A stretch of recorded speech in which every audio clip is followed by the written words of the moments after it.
evening. Our top story tonight, the Arizona Cardinals are back. Kyler Murray is expected to return this week. James Conner could be returning. And these players, who would have thought the Arizona Cardinals may be the key to winning your fantasy championship? We've got that. We've got injuries across the NFL. Unfortunately, some bad ones, just as Kyler Murray comes back from an ACL. Daniel Jones tears his ACL, done for the season. We've got updates on Cam Akers, who suffered an Achilles injury. We have an update on Aaron Rodgers, who thinks he's coming back early from an Achilles injury, and more on Player Profiler Today.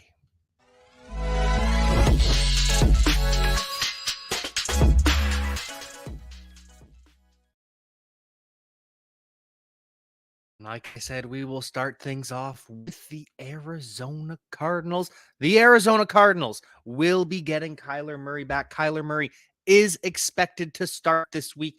If all goes well, he has been activated from the injured reserve.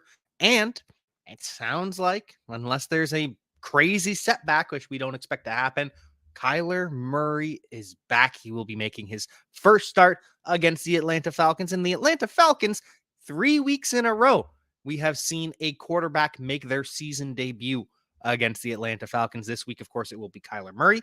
Last week, it was Jaren Hall. Jaren Hall looked all right for the Minnesota Vikings before he ended up going down. Josh Dobbs enters the game. You know what happened. We'll get to that later.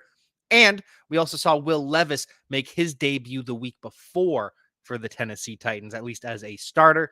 So Will Levis, Jaren Hall, Kyler Murray, all make their first start of the season against the Atlanta Falcons. And Kyler Murray has some serious upside in fantasy football. Kyler Murray was legitimately good last year. People forget just how good Kyler Murray was as your starting quarterback in fantasy football. So last year, he was the quarterback 7 behind Jalen Hurts, behind Patrick Mahomes, behind Josh Allen, behind Joe Burrow, Justin Fields, and Lamar Jackson. That's pretty good for a quarterback that very well could be sitting on your waiver wire right now. Of course, we've been telling you to pick him up for weeks. We've been updating you on this saga for weeks. But Kyler Murray could be back now. And in Dynasty, he could be very cheap, especially if he has a slow return against the Atlanta Falcons. Falcons are a good defense. Falcons against Kyler Murray in his return. Maybe he has a slow start and the price gets even cheaper, but Kyler Murray will continue to improve. He will get healthier, and he's going to be producing some serious points in fantasy football. Remember last year, what we saw from Hollywood. Hollywood Brown with Kyler Murray averaged 18.3 fantasy points per game in PPR. He had 3 games in a row, week 3, week 4, and week 5. Hollywood Brown scored over 20 fantasy points. Hollywood was balling when Kyler Murray was the starter. Wide receiver 8 in points per game from weeks 1 to 10. We're obviously not counting the game Kyler Murray got hurt, even though Hollywood had over 20 points in the game that Kyler Murray got hurt. But Hollywood Brown, wide receiver 8 with Kyler Murray. That's pretty damn good. And then one of the players from weeks 1 to 10 that were ahead of Hollywood in terms of points per game were DeAndre Hopkins. DeAndre Hopkins was the wide receiver 5 in points per game, averaging 21.9 PPR points per game with Kyler Murray as his starting quarterback. Now, you may remember Hollywood got hurt when DeAndre Hopkins came back, so those two didn't play together with Kyler Murray under center. Unfortunately, we never saw that. But this shows us that Kyler Murray is not afraid to lock in on one guy. And that's going to lead to some spike weeks for Hollywood Brown, like we just saw last year. And depending on the matchup, we're going to see those spike weeks from Michael Wilson, because Michael Wilson is the replacement as the outside X receiver to DeAndre Hopkins. Obviously, he's not DeAndre Hopkins yet, but Michael Wilson's still pretty damn good. He's going to have some spike weeks. Hollywood Brown's going to have some spike weeks. We're going to see some spike weeks as well for Trey McBride. We already saw him spike last week with Josh Dobbs as his quarterback. Not so good this week, but the week before, Trey McBride absolutely balls. And the offense is going to get even better because James Conner is set to return as well. James Conner, coming off injured reserve, never actually found out what his knee injury was. We assume it's an MCL and they placed him on injured reserve. but looks like he's going to be back. And James Conner actually didn't fare great last year when Kyler Murray was his quarterback. 12.2 points per game. That was the RB24.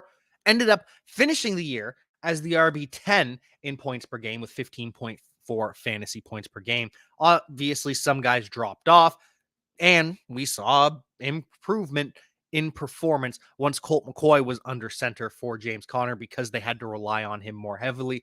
But with Kyler Murray under center and running less, so Kyler Murray is still going to be a threat to run. Defenders are still going to have to respect it, which is going to open up wider rushing lanes for James Conner. But Kyler Murray's not going to be as inclined to rush it in on the goal line. We'll see him scramble a bit.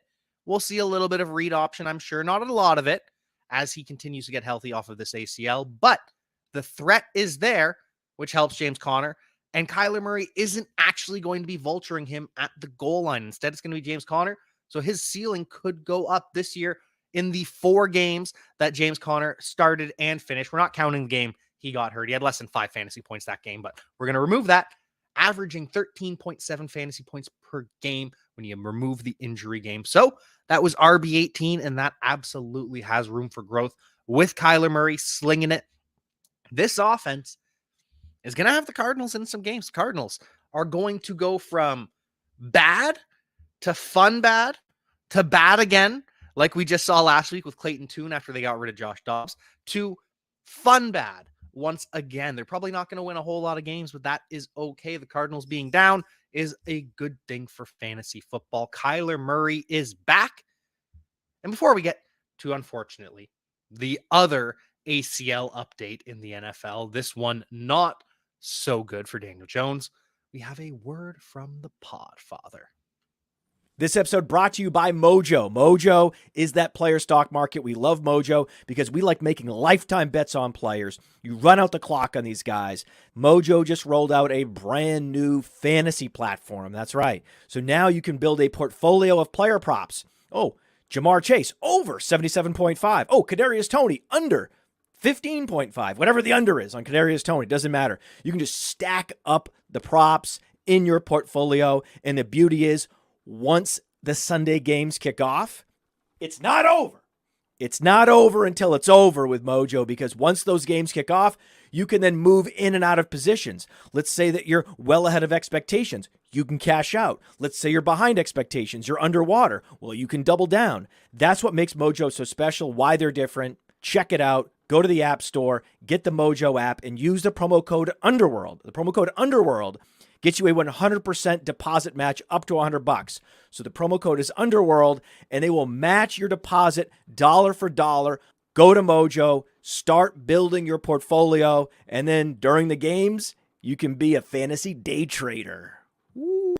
Now, I know many of you are looking for a secret weapon for your Dynasty League, and I have it. It's called the Dynasty Dominator app. You go to the App Store, go to Google Play. It's right there. It's $5 to download, and then every year it's $5 to load the next incoming class of rookies. You can add Superflex, add tight end premium. It's incredible because it allows you to look up players. It allows you to vote on whether a player is a buy, hold, or sell, and then see the market sentiment on that player. And you can compare their lifetime value rating from PlayerProfiler to their Dynasty ADP at the FFPC, all in the price lookup tool. And beyond that, we have a trade analyzer, so you'll never lose another Dynasty trade again. And in our settings, you can set this is a win now team, this is a rebuilding team, and then we let you compare players. Look at their metrics side by side, prospect metrics, NFL metrics. It's all there. It's $5 in the App Store. There's some add-ons for Superflex and to buy the upcoming rookie class. Every year, you're going to spend $5 on this thing, and it's going to be well worth it. So just to recap things here, Kyler Murray is going to be putting up fantasy points. He is an absolute buy. Maybe he's somehow still available. If you haven't listened to us already to pick him up, maybe Michael Wilson's still available. Maybe someone dropped Michael Wilson through his up and down season, especially with Michael Wilson missing this past game with a shoulder injury. But he is an absolute buy. He is going to see his fantasy points rise with Kyler Murray. He's going to have some spike weeks. Marquise Hollywood Brown is back. He's going to have some spike weeks. And James Conner going to have some spike weeks as well. not looking like we're going to see any spike weeks for the New York Giants because Daniel Jones is done for the season. He tore his ACL and he is done, and very well could be done with the New York Giants in general. And this is just so unfortunate because we never really truly got to see who Daniel Jones is. And I don't think Daniel Jones is a great NFL quarterback, but he could still be a starter. But he comes to the New York Giants with Dave Gettleman. He has no offensive line. He ends up with no pass catchers either, and it just has nothing. And then they finally, after get rid of Dave Gettleman, and last year they overachieved. They actually are able to protect Daniel Jones and simplify the offense and plays well enough to get very, very, very, very paid. And it doesn't work out because now Daniel Jones, when he was finally set to have protection and weapons this year, not really the greatest weapons. Darren Waller's the wide receiver one just didn't work out. But Daniel Jones just has not been put in a position to succeed, and he's probably never going to. The New York Giants are going to get him back late next year. This is going to be very similar to Kyler Murray. Kyler Murray, I think, tore his ACL a little bit later than Daniel Jones. I just looked it up. Actually, Kyler Murray tore his ACL in week 12. So, yeah, Daniel Jones tears it a little bit earlier. So he could come back a little bit earlier. We saw Joe Burrow tear his ACL right around this time as well. Carson Wentz missed one game tearing his ACL around this time. I can't remember. I think Carson Wentz was a little bit later. Joe Burrow a little bit later as well. But Daniel Jones could be back to start the season. But what if the Giants don't win another game? Because the Giants are bad. The Giants are bad, bad, bad. And Tyrod Taylor's not going to be starting for them. He's on injured reserve with his rib injury. So maybe he'll start in another 3 weeks for the New York Giants. So in the meantime, Tommy DeVito is the starting quarterback. Matt Barkley, who just signed to the practice squad last week to replace Tyrod Taylor, he's the backup. And then earlier today, the Giants signed Jacob Eason to be that third quarterback. I think he's on the practice squad. I can't remember. Yeah, he did sign to the practice squad. And he's QB3. Do you think Tommy DeVito or Matt Barkley or Jacob Eason are winning a game? Because I sure don't. I don't see that happening. And so the Giants very well could end up drafting Caleb Williams, could end up drafting Drake May when they don't win another game for the rest of the year. And at that point, if you've got one of those quarterbacks, Daniel Jones is just a very expensive backup because you're not sitting the rookie for Daniel Jones, who isn't healthy. Daniel Jones probably should miss the first game or two at minimum. I don't know. We'll have to follow up with physiotherapists. But Daniel Jones, not going to be fully healthy, not going to be participating throughout training camp, and this job's just going to be handed to someone else. So it sucks. At least Daniel Jones got paid. Shout out Daniel Jones and his agent for getting that bag, but looks like he's going to be on his way out with the New York Giants before we ever really saw him with a true supporting cast. And that's just unfortunate for him. Money makes it worth it. Tommy DeVito expected to start this weekend. And if he does, that will be 10 rookie quarterbacks that have started this year. Obviously, Bryce Young did. CJ Stroud obviously did. And CJ Stroud is good.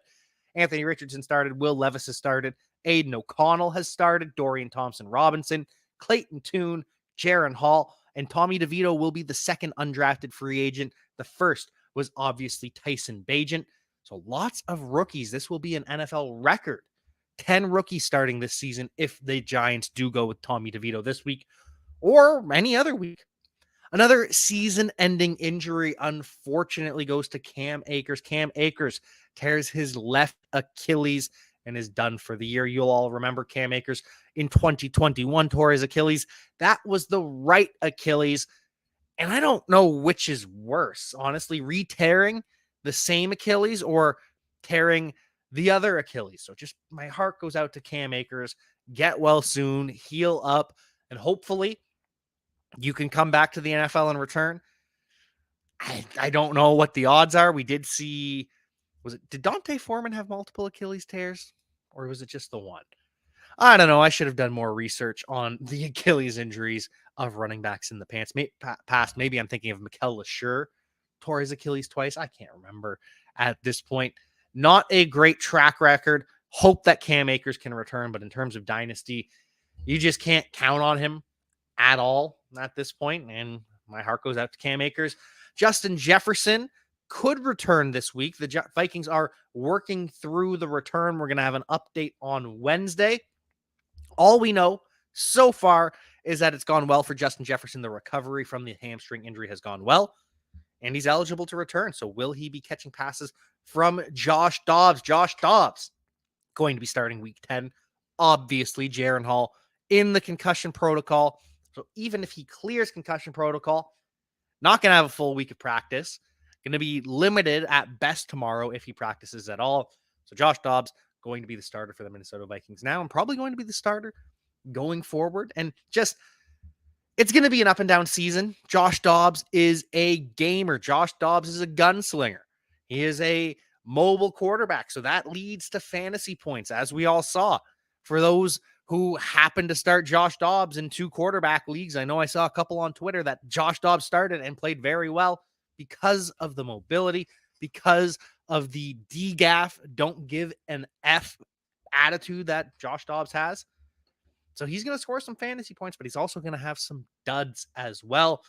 Hopefully starts to learn his teammates' names. He just learned the snap counts and the cadences on the sideline. Hadn't taken a snap from center Garrett Bradbury in practice that week. First did it on the sideline, and it worked out pretty well.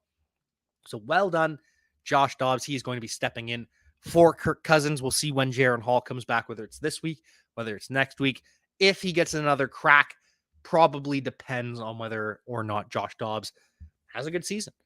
We have some other bad news on the injury front. Dallas Goedert is going to be out multiple weeks. He broke his forearm. He underwent surgery either yesterday or today. They were hoping it was going to be Monday, but it wasn't confirmed. And so Dallas Goedert going to miss 5, maybe 6 games. We're not completely sure. He is on injured reserve, so he's going to miss a minimum 4 games.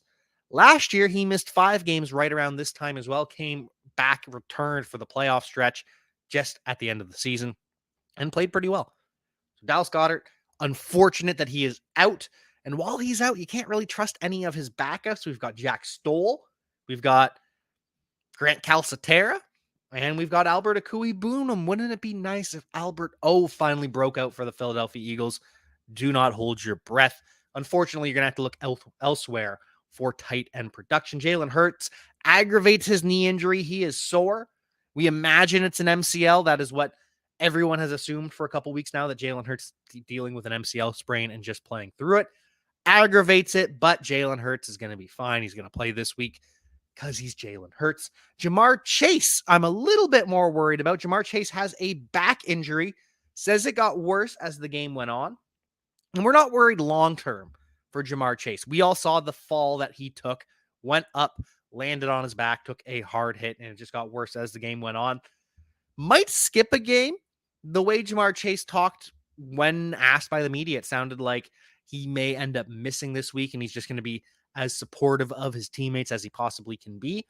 But there is a chance that he plays based on what we assume the injury is. It sounds like Jamar Chase could be out there, maybe skips a week just to protect himself. We've heard Jamar Chase be very conservative with Joe Burrow's calf injury, said he didn't care if Joe Burrow played for multiple weeks just so he could be healthy. So we'll see if Jamar Chase follows his own advice, whether he ends up missing any time.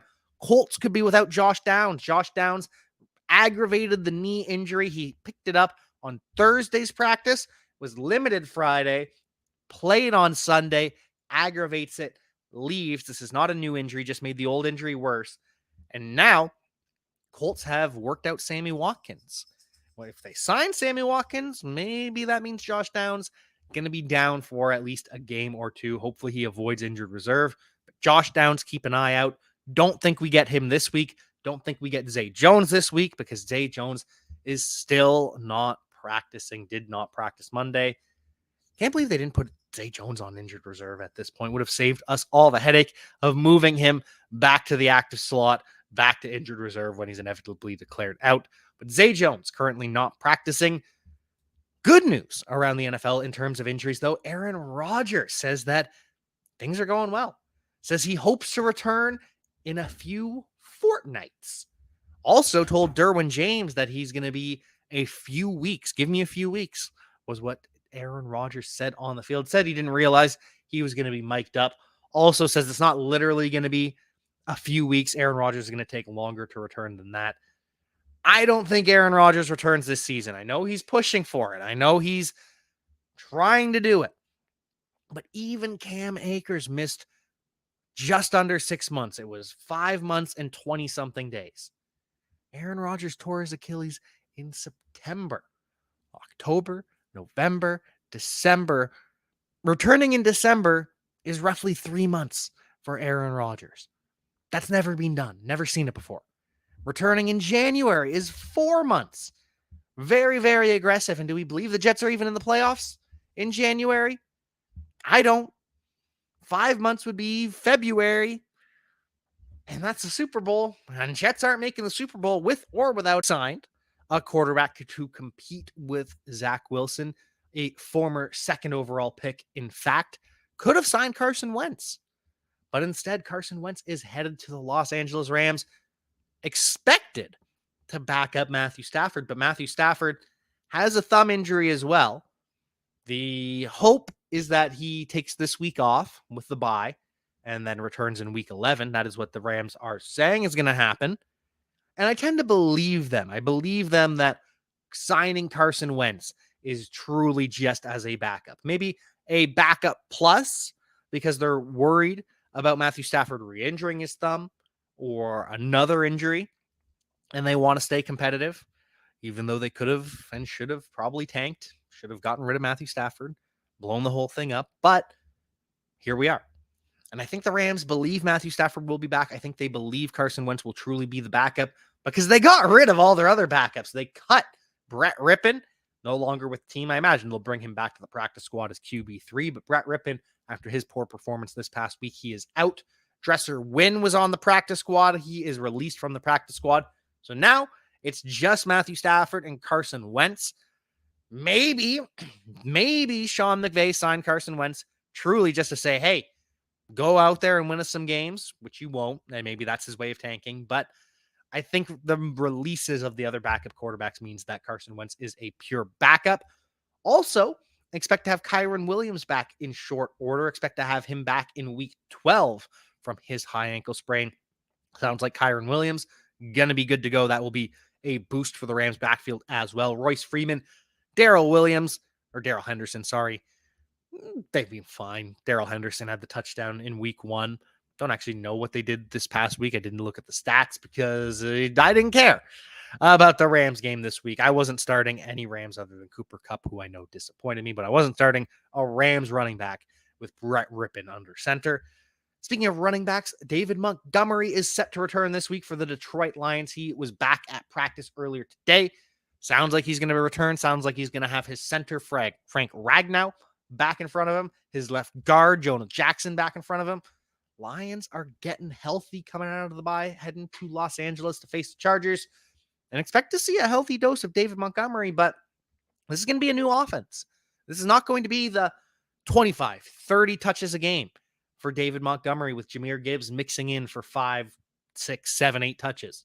No, it sounds like this is going to be more of a committee, and it's still going to be David Montgomery as the lead back, but we're going to see closer to 10, 15 touches a game for Jahmyr Gibbs, probably 15 to 25 touches a game, depending on game script for David Montgomery.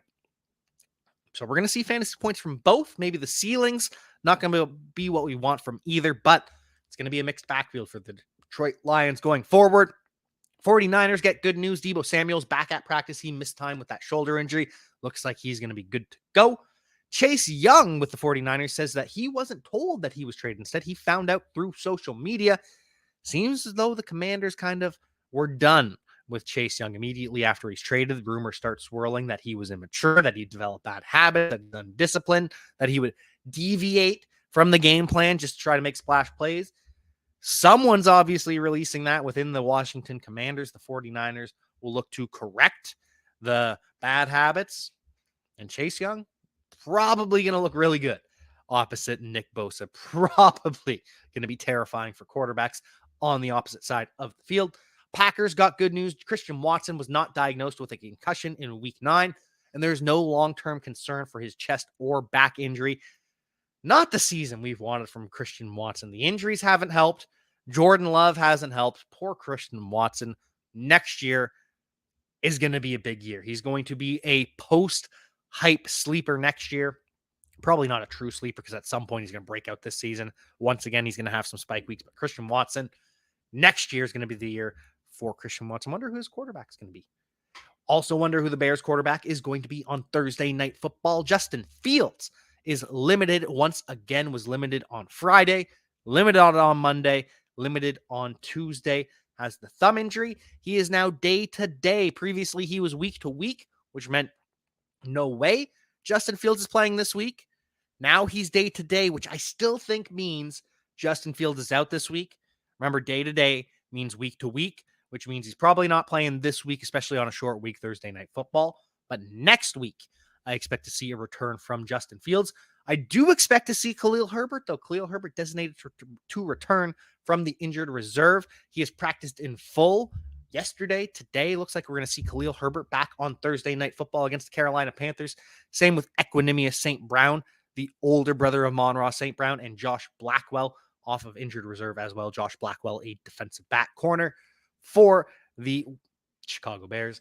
Unfortunately, with the return of Khalil Herbert, Roschon Johnson's season is officially over. It was ended last week by Dante Foreman. We saw Roschon Johnson lead the Bears in snaps and touches.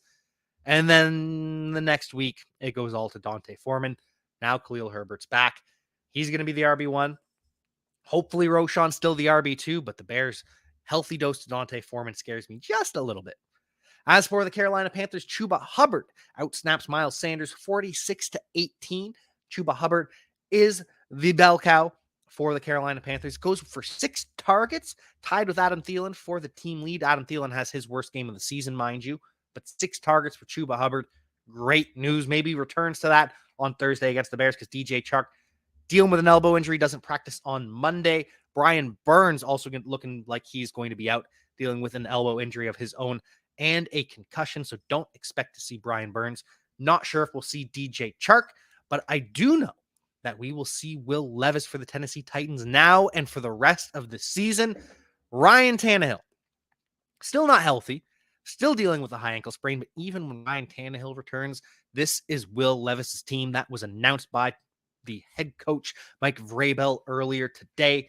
Will Levis going to be the starter going forward. Ryan Tannehill, a free agent after the season. I imagine the Titans would have traded Tannehill if a team came calling, but obviously the injury meant no team's going to call the trade for a quarterback when we don't know when he's going to play. But now Will Levis is the starter in the AFC South, an AFC South that is young. It's Will Levis, it's Anthony Richardson, it's Trevor Lawrence, and it's CJ Stroud. CJ Stroud, 41.8 fantasy points this week, the most by a rookie since at least 2011. He had the highest passer rating ever by a rookie, the youngest player ever to throw for 450 yards, and the 6th player in NFL history to have 450 yards, 5 TDs without an interception. CJ Stroud is the real deal. CJ Stroud is amazing. He is just, words can't describe how good CJ Stroud has been this season. He's the real deal. He has arrived, but if the Falcons somehow ended up with CJ Stroud, they'd be running the ball 30 times a game, asking him to pass 50 times a game, because that's just what Arthur Smith does. Maybe the Falcons get better now that Arthur Smith has stopped ripping me off and shaved the mustache. I obviously pull it off better than Arthur Smith. Shaves the mustache, starting Taylor Heineke once again this week. Bijan Robinson, though, continues to be misused, mishandled. A sub 50% rush share in 4 of the last 5 games. And when asked about it, when asked why, Arthur Smith says, well, Bijan Robinson off the ball is opening up some other things. Oh, Arthur Smith's going to get fired at some point, just like the Raiders fired Josh McDaniels. You saw the cigars in the locker room. This is a happy team. This is an excited team. This is a team that believes in itself. Once again, Devontae Adams telling people, just watch. It's going to get better. Just getting rid of Josh McDaniels is going to make things better for the Las Vegas Raiders. And we'll see where Josh McDaniels ends up. I don't think it's going to be with the New England Patriots, though. And we've heard rumors for months now that the Patriots could be moving on from Bill Belichick. And then the contract extension leak comes out, even though the extension was signed in the offseason. But if the Patriots lose this weekend, this Sunday morning to the Indianapolis Colts, if the Patriots lose, by all accounts, Bill Belichick may be staying in Germany. Gerard Mayo may be the new head coach of the New England Patriots next week. Team's got a bye after going to Germany. And the Belichick era could be over in less than a week. Hey, I want to take a moment to thank you for tuning in. It's important to me that all of our media be free. This is only possible because of you allowing a true independent sports media enterprise to thrive unlike any other in the business. So please subscribe to the All In Package to continue to make all of this possible, to ensure that all of our stats, information, data, content is available to you, especially you, the people that get the site and get the show.